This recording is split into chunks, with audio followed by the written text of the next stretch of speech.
Hello friends, देश की media जब कंगना और रिया में बिजी थी तब किसान अपनी हक के लिए लड़ते हुए लाठीचार्ज खा रहा था। तो ये जो मुद्दा है इसे नेशनल मुद्दा से साइडलाइन करने की पूरी कोशिश की गई, लेकिन किसानों ने जब बहुत ज्यादा इसका विरोध किया और फाइनली एक सेंट्रल मिनिस्टर ने जब रिजाइन दे दिया तब ये मुद्दा जो है वो बहुत ज्यादा आगे बढ़ गई और अब पूरी देश की नजर इस चीज पर है कि ये फार्मर्स प्रोटेस्ट क्यों कर रहे हैं, ये ऑर्डिनेंस में ऐसा क्या है जो कि फार्मर्स के खिलाफ है। एक महाशय ने यहाँ तक भी बोल दिया कि किसानों को इतना फैसिलिटी क्यों दिया जा रहा है, टैक्स पेयर अपना पैसा भरता है, इंडस्ट्रीज यहाँ पर प्रॉफिटेबल नहीं बन रहे हैं, तो फिर ऐसे में किसानों को क्यों इतना सपोर्ट मिलता है, किसानों को सब्सिडीज क्यों दिया जाता है जबकि ये बार बार दंगे करते रहते हैं। तो यहाँ पर सिचुएशन ऐसा हो गया है कि किसानों के खिलाफ भी यहाँ पर नारे लगने लगे हैं और किसानों के विरोध में भी यहाँ पर कई लोग आ रहे हैं। तो फ्रेंड्स, इस वीडियो में हम यही जानेंगे कि क्या ये ऑर्डिनेंस किसानों की मदद करने के लिए है या फिर ये ऑर्डिनेंस किसानों के खिलाफ है। पहले फ्रेंड्स जानते हैं कि ये जो पंजाब का मंडी सिस्टम है ये काम कैसे करता है। देखिए फ्रेंड्स, किसान जो है वो अपने खेतों में फसल करता है, जो भी उसका उपज होता है उसे बेचने के लिए उसे एक मार्केट की जरूरत होती है। तो जो भी यहाँ पर किसान होता है वो अपना खेत का जो फसल होता है वो यहाँ पर इन बाजारों में जाकर बेचना होता है। ये जो बाजार है ये पूरी तरह रेगुलेटेड होता है गवर्नमेंट के द्वारा। यहाँ पर कोई भी जो खरीदने वाला होता है वो सरकार से लाइसेंस लेकर खरीद रहा होता है। तो ये जो सिस्टम है ये पहले नहीं था, पहले जमींदारी का सिस्टम चलता था, लेकिन आजादी के बाद देखा गया है कि ये जो सेक्टर है इसको कंट्रोल करने की जरूरत है, इसलिए सरकार ऐसे नियम लाने शुरू कर दिए ताकि यहाँ पर सरकार का कंट्रोल। तो इस सेक्टर में जो लेटेस्ट चेंज हुआ था वो 2017 में हुआ था, जो कि पंजाब सरकार ने किया था एक एक्ट लाकर, जो कि था APMC एक्ट, जिसमें अमेंडमेंट करके सरकार ने यहाँ पर कुछ चेंजेस किए थे और यहाँ पर 2020 में ये ऑर्डिनेंस लाकर सेंट्रल गवर्नमेंट जो है वो इस एक्ट को साइडलाइन करके एक नया ऑर्डिनेंस टोटल लाना चाहती है, जिसे कि वन नेशन वन मार्केट बोला जा रहा है। यानी यहाँ पर कोई भी ऐसा कोई स्टेट गवर्नमेंट का लॉ नहीं होगा, यहाँ पर सिर्फ सेंट्रल गवर्नमेंट का लॉ चलेगा। तो यहाँ पर पहले हम जानेंगे कि इसमें और इसमें फर्क क्या है, इसमें किसान विरोधी क्या था जो कि इसमें सुधार दिया गया है, और ये सच में किसानों के खिलाफ में है या फिर किसानों के लिए है जो कि किसान समझ नहीं पा रहे हैं। तो 2017 का जो अमेंडमेंट हुआ था इस एक्ट में, APMC के एक्ट में, उसमें ये था कि पहले क्या होता था कि किसान जो है वो सिर्फ मंडी में जाकर अपना सामान जो है वो बेच सकता है, अपना जो फसल है वो बेच सकता है।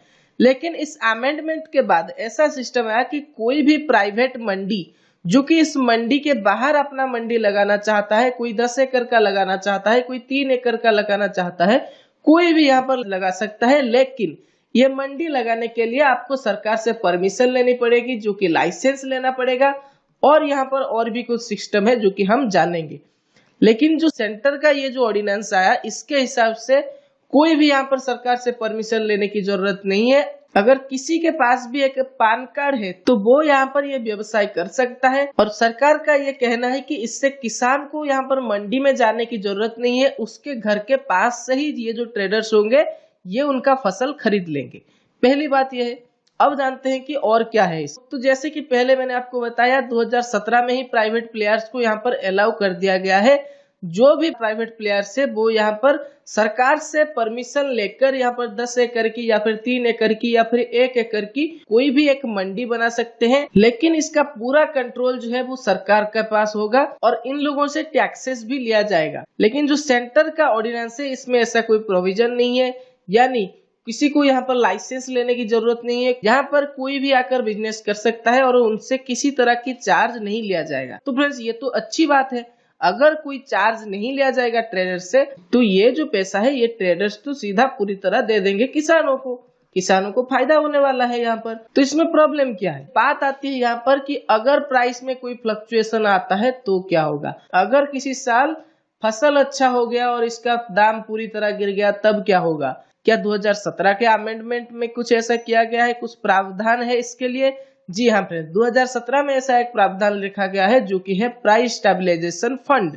इसके हिसाब से क्या होगा कि अगर ऐसा कोई सिचुएशन आता है, प्राइस बहुत ज्यादा कम हो जाती है, तो सरकार यहाँ पर किसानों को मदद करने के लिए इस फंड को बनाया है ताकि किसानों को ऐसे सिचुएशन में मदद किया जा सके। क्या ऑर्डिनेंस जो लाया है 2020 में उसमें ऐसा कुछ है? नहीं फ्रेंड्स, 2020 में जो सेंट्रल गवर्नमेंट जो ऑर्डिनेंस ला रही है उसमें ऐसा कोई फंड की व्यवस्था नहीं की गई है। 2017 में जो अमेंडमेंट किया गया था उसमें जो प्राइवेट प्लेयर्स यहाँ पर आ रहे हैं, जो कि प्राइवेट ट्रेडर्स मंडी के बाहर यहाँ पर सामान खरीदना चाहते हैं, उन्हें एक फी देना होता है। किसी भी सेल या परचेज के ऊपर एक फी लगता था, उनके ऊपर एक चार्ज देना होता था जिसे RDF बोला जाता था, यानी रूरल डेवलपमेंट फंड। इस फंड से क्या होगा कि जो रूरल एरियाज हैं जहां पर खेती होता है उन एरियाज को डेवलप करने के लिए यहाँ पर इन पैसों का इन्वेस्ट किया जाएगा। लेकिन जो ऑर्डिनेंस है उसमें ऐसा कोई प्रावधान भी नहीं है, तो यहाँ पर भी सरकार पैसे नहीं ले रहे, तो ये भी अच्छी बात है। जब पैसा नहीं लेगी सरकार तो ये जो ट्रेडर्स है ये पूरा पैसा जो है वो किसानों को दे देंगे। अब बात करते हैं पेमेंट। जो पेमेंट सिस्टम है 2017 के जो एक्ट है, जो कि लेटेस्ट अमेंडमेंट है, उसमें ऐसा सिस्टम है कि जो भी ट्रेडर यहाँ पर फार्मर्स से, जो कि किसान से जो भी फसल उसका खरीदता है उसे 48 आवर्स के अंदर यानी 2 दिन के अंदर उसका पैसा किसानों को देना होता है। तो अगर यहाँ पर कोई भी ट्रेडर, कोई भी व्यवसायी यहाँ पर किसानों को अपना पैसा देने में नाकामयाब रहता है, तो इस एक्ट के थ्रू, जो कि 2017 में एक्ट आया था, इसके थ्रू यहाँ तक का प्रावधान है कि जो डेप्यूटी कमिश्नर है वो ट्रेडर्स की प्रॉपर्टी, ट्रेडर्स का प्रॉपर्टी बेचकर भी यहाँ पर किसानों को उनका पैसा दे सकते हैं। क्या सेंटर के ऑर्डिनेंस में ऐसा कोई सिस्टम है? ऐसा कोई भी सिस्टम नहीं है। तो इससे जो है एक डर रहता है ट्रेडर्स में कि अगर यहाँ पर हम सॉल्व नहीं करते इस चीजों को तो फिर किसान जो है वो आगे जा सकता है। और 2017 का जो एक्ट है उसमें यहाँ तक कि कोर्ट में जाने का भी यहाँ पर प्रावधान है। अगर यहाँ पर म्यूचुअल अंडरस्टैंडिंग से सॉल्व नहीं होता है और किसान जो है उसका पैसा उसको सही तरह से नहीं मिल पाता है, तो किसान जो है वो कोर्ट में भी जा सकता है अपनी हक के लिए, जबकि यहाँ पर ऐसा कोई प्रावधान नहीं है। जो ऑर्डिनेंस आया है 2020 में उसमें ऐसा कोई प्रावधान नहीं है, कोर्ट में ये केस नहीं जा सकता। तो फाइनली अब बात यह है कि कितने ऐसे प्राइवेट कंपनीज है जो कि 2017 के इस अमेंडमेंट के बाद पंजाब में आए हो। तो PMB का जो जनरल मैनेजर है, पंजाब मंडी बोर्ड का जो जनरल मैनेजर है, उनका कहना है क्योंकि ये जो सेक्टर है ये प्रॉफिटेबल नहीं है, इसलिए कोई भी प्राइवेट कंपनी यहाँ पर नहीं आ रही है, कोई भी प्राइवेट ट्रेडर नहीं आ रही है, इसलिए एक भी प्राइवेट मंडी पंजाब मंडी बोर्ड के बाहर नहीं खुला है आज तक, क्योंकि ये प्रॉफिटेबल नहीं है। अब बात आती है मेन बात जिसके ऊपर किसान बात कर रहे हैं, वो है MSP यानी मैक्सिमम सपोर्ट प्राइस।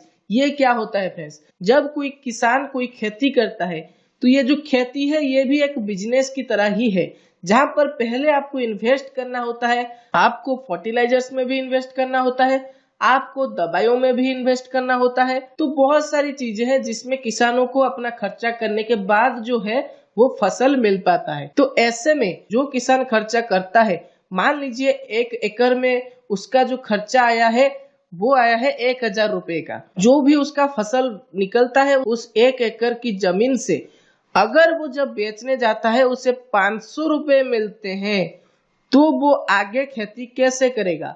ऑलरेडी वो 500 रुपए के लोन में आ जाएगा। यहाँ पर आता है MSP जो है वो ये ख्याल रखता है कि अगर किसी ने 1000 रुपए खर्चा किया है किस खेती में, तो उसे कम से कम 1000 रुपए मिल जाए ताकि वो आगे भी अपना जो खेती है वो चालू कर सके। इससे ज्यादा मिल जाए तो और भी अच्छा है। लेकिन क्या ऑर्डिनेंस जो ये आया है, क्या इसमें ऐसा कोई सिस्टम है? तो क्लियरली देखा जाए तो यहाँ पर ऐसा कुछ नहीं गया है। MSP के लिए कुछ ऐसा सिस्टम है या नहीं है, कुछ ऐसा फंड है या नहीं है जिससे सरकार MSP दे सके, तो ऐसे कोई फंड की बात यहाँ पर नहीं बोला गया है।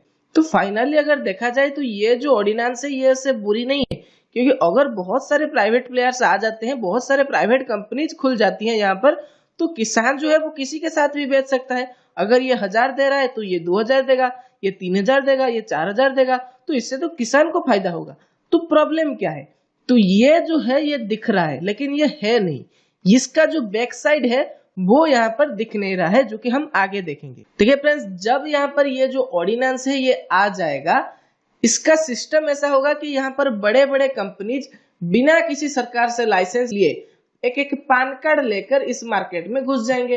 तो जब पान कार्ड लेकर इस मार्केट में घुस जाएंगे, पहले वो ये करेंगे कि किसानों से ज्यादा पैसे देकर सामान खरीदेंगे। जैसे जियो ने किया था। जियो ने पहले जब आया था वो क्या किया, पहले उसने इस बात पर ध्यान दिया कि उसके जो कंपटीटर्स है जैसे कि एयरसेल हो गया या फिर टाटा डोकोमो हो गया, ये जो कंपनीज है इन्हें पहले हटाओ। तो फाइनली आज के डेट में बीएसएनएल एक गवर्नमेंट कंपनी है, वोडाफोन स्ट्रगल कर रहा है, तो दो ही बड़े कंपनीज बच गए हैं, एक है एयरटेल एक है जियो। आगे चलकर ये लोग जितना चार्ज करना चाहे कस्टमर से कर सकते हैं, कस्टमर के पास कोई ऑप्शन ही नहीं होगा दूसरे किसी के पास जाने के लिए। तो यहाँ पर भी ये जो मार्केट है यहाँ पर भी ऐसा हो सकता है, मैं ये नहीं बोल रहा हूँ कि ऐसा ही होगा, लेकिन ऐसा हो सकता है कि ये जो प्राइवेट कंपनी जब आ जाएंगे इस मार्केट में, इस मंडी में, तो पहली कोशिश उनकी ये होगी कि ये जो छोटे छोटे ट्रेडर्स हैं, ये जो छोटे छोटे मंडी के ट्रेडर्स हैं, इन्हें पहले ये लोग हटाने की कोशिश करेंगे। तो जब ये ज्यादा पैसों में किसानों से सामान खरीदेंगे तो किसान जाएंगे इनके पास, इन्हें रेगुलेट कर रहा होगा, कोई नहीं रेगुलेट कर रहा है, ये पान कार्ड लेकर आए हैं मार्केट में। तो ये जो ट्रेडर्स हैं या तो ये लोग इनके साथ जुड़ जाएंगे या फिर मार्केट से ये लोग निकल जाएंगे।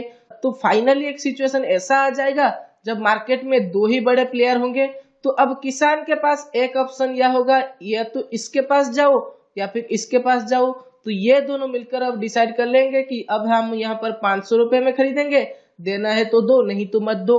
क्यों? क्योंकि सरकार का इस पर कोई कंट्रोल नहीं है। तो यहाँ तक ये बड़े कंपनीज की बात। अब जानते हैं कि सपोर्ट गवर्नमेंट कैसे करेगी किसानों। आज के सिचुएशन में अगर कोई किसी तरह का खेती अच्छा नहीं होता है, खेती से अगर कोई प्रॉब्लम होती है, जैसे कि बाढ़ आ गई, सूखा पड़ गया, उपज जो है वो ज्यादा हो गया, प्राइस किसी तरह से कम हो गया, या फिर कोई ऐसा सिचुएशन आ गया, बाढ़ आ गई, सूखा पड़ गया, जैसे कि मैंने पहले बोला, तो उपज जो है वो कम हो गया, इसलिए डिमांड ज्यादा हो गई और प्राइस बढ़ गया। तो जब ऐसी सिचुएशन आ जाएगी, जब प्राइस बढ़ जाएगी, तब मार्केट में प्राइवेट प्लेयर जो होगा वो क्या यहाँ पर सामान खरीदना चाहेगा किसानों से लॉस में। क्योंकि यहाँ पर अगर आप देखेंगे, जैसे कि पहले मैंने आपको बताया, यहाँ पर कोई प्राइवेट प्लेयर इसीलिए नहीं आया है 2017 के अमेंडमेंट एक्ट के बाद भी। क्यों? क्योंकि यहाँ पर प्रॉफिटेबल नहीं है ये सेक्टर, ये प्रॉफिटेबल नहीं है, इसलिए यहाँ पर कोई आ नहीं रहा है। तो जब प्राइवेट सेक्टर यहाँ पर होगा, यहाँ पर काम कर रहा होगा, और जो मार्केट का प्राइस है, जो फसलों का दाम जो है जब बढ़ेगा, तो क्या ये प्राइवेट कंपनी सब लॉस में किसानों से सामान खरीदेगा?